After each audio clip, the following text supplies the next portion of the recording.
ಡೆಲ್ಲಿನಲ್ಲಿ bomb blast ಆಗಿದೆ.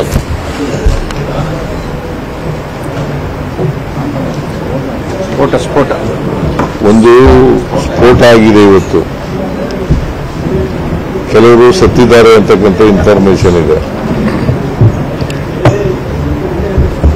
ಕರ್ನಾಟಕದಲ್ಲೂ ಕೂಡ ನನಗೆ ಈಗಾಗಲೇ ಗೊತ್ತಾದ ಮೇಲೆ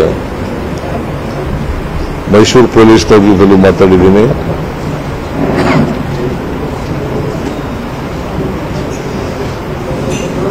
ಬೆಂಗಳೂರು ಪೊಲೀಸ್ನವ್ರ ಜೊತೆಲೂ ಕೂಡ ಮಾತಾಡ್ತೀನಿ. ಈಗ ಮೈಸೂರು ಪೊಲೀಸ್ನವ್ರ ಜೊತೆ ಮಾತಾಡಿದ್ದೀನಿ. ಬೆಂಗಳೂರು ರಾಜ್ಯ ಮಟ್ಟದ ಡಿಜಿಪಿ ಜೊತೆ ಐಜಿಪಿ ಜೊತೆ ಕೂಡ ಮಾತಾಡ್ತೀನಿ. ಒಟ್ಟಾರೆಯಾಗಿ ಇಡೀ ರಾಜ್ಯದಲ್ಲಿ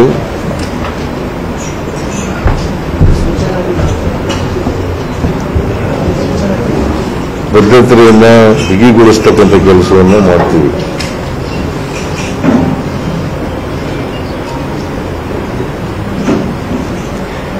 ಆಮೇಲೆ ಇಲ್ಲೆಲ್ಲಿ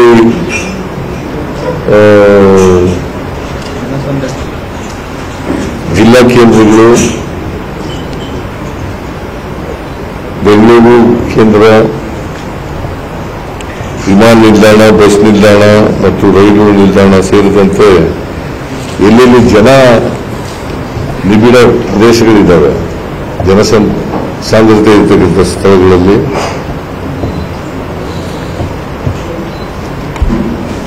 ಭದ್ರತೆಯನ್ನು ಬಿಗಿಗೊಳಿಸಬೇಕು ಅಂತಕ್ಕಂಥ ಸೂಚನೆಯನ್ನು ಈಗಾಗಲೇ ಕೊಟ್ಟಿದ್ದೀನಿ. ಸೊ ಮೈಸೂರು ನಗರದ ಪೊಲೀಸ್ನವ್ರಿಗೂ ಕೊಟ್ಟಿದ್ದೀನಿ, ಬೆಂಗಳೂರು ನಗರದ ಪೊಲೀಸ್ನವ್ರಿಗೂ ಕೂಡ ಕೊಡುತ್ತೇನೆ, ಮತ್ತೆ ರಾಜ್ಯ ಪೊಲೀಸ್ನವ್ರಿಗೂ ಕೂಡ ಕೊಡ್ತೀನಿ. ಡಿಜಿಪಿ ಮತ್ತೆ ಐಜಿ ಜೊತೆಗೂ ಕೂಡ ಮಾತಾಡ್ತೇನೆ. ಮತ್ತೆ ನಾನು ಈ ಸ್ಫೋಟದಲ್ಲಿ ಮೃತರಾದವರ ಕುಟುಂಬ ವರ್ಗದವರಿಗೆ ಸಂತಾಪ ವ್ಯಕ್ತ ಮಾಡ್ತಕ್ಕಂಥ ಕೆಲಸವನ್ನು ಮಾಡ್ತಾರೆ. ಡೆಲ್ಲಿನಲ್ಲಿ ಬಾಂಬ್ ಬ್ಲಾಸ್ಟ್ ಆಗಿದೆ.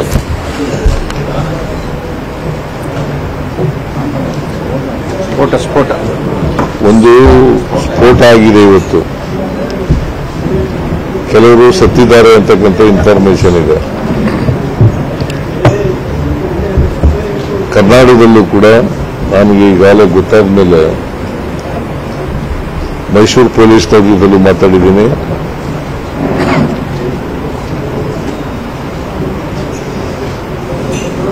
ಬೆಂಗಳೂರು ಪೊಲೀಸ್ನವ್ರ ಜೊತೆಲೂ ಕೂಡ ಮಾತಾಡ್ತೀನಿ.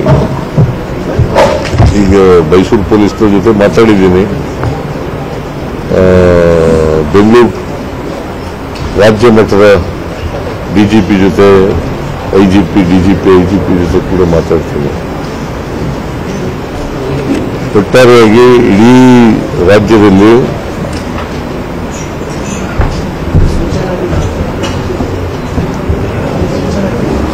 ಭದ್ರತೆಯನ್ನ ಬಿಗಿಗೊಳಿಸ್ತಕ್ಕಂಥ ಕೆಲಸವನ್ನು ಮಾಡ್ತೀವಿ.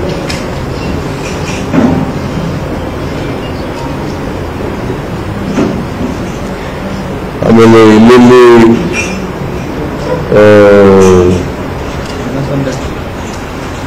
ಜಿಲ್ಲಾ ಕೇಂದ್ರಗಳು, ಬೆಂಗಳೂರು ಕೇಂದ್ರ, ವಿಮಾನ ನಿಲ್ದಾಣ, ಬಸ್ ನಿಲ್ದಾಣ ಮತ್ತು ರೈಲು ನಿಲ್ದಾಣ ಸೇರಿದಂತೆ ಎಲ್ಲೆಲ್ಲಿ ಜನ ನಿಬಿಡ ಪ್ರದೇಶಗಳಿದ್ದಾವೆ, ಸಾಂದ್ರತೆ ಇರತಕ್ಕಂಥ ಸ್ಥಳಗಳಲ್ಲಿ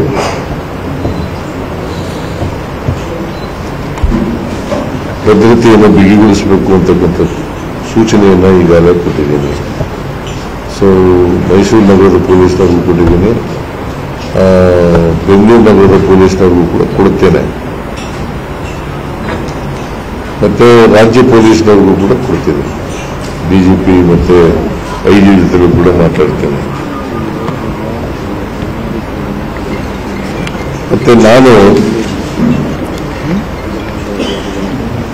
ಈ ಸ್ಫೋಟದಲ್ಲಿ ಮೃತರಾದವರ ಕುಟುಂಬ ವರ್ಗದವರಿಗೆ